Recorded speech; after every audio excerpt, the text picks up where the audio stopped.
В этом году, как и в прошлом году, студенческая весна в университете проходит по конкурсным направлениям. Это вокальное направление, танцевальное и направление театр. Все 3 дня члены жюри – это эксперты в своих областях. По исходу 2 дней, несмотря на то, что студенты вышли только 14 марта на очное обучение, я скажу, что уровень достаточно высокий подготовки студентов и в музыкальном направлении, и в танцевальном направлении. В музыкальном направлении это целых 52 номера, то есть на протяжении 3,5 часов шел конкурсный день.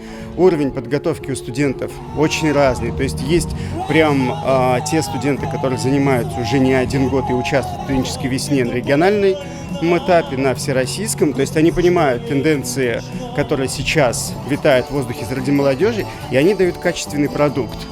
И этот продукт мы готовы продвигать дальше на региональные этапы, показывать, на каком уровне сейчас находится университет педагогический.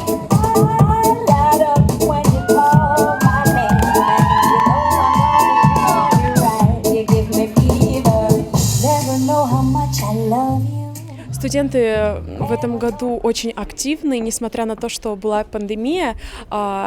Всего лишь за 2 недели поставили все номера. Мы, конечно, в шоке в неком. Они молодцы.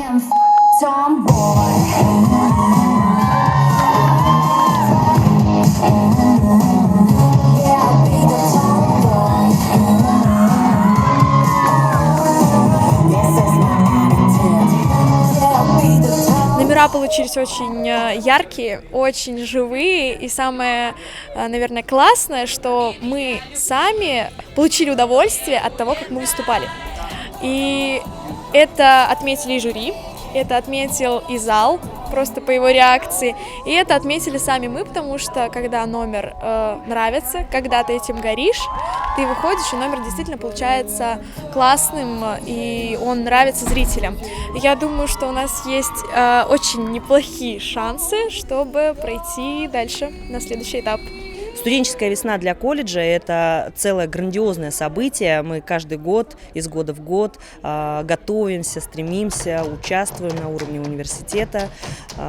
Также представляем разные направления, и танцевальный жанр, и вокальный, и оригинальный в том числе. Даже в 2016 году получили гран-при весны, взяли. Это поистине легендарное событие для каждого университета, но в Акмолинском весна действительно классная.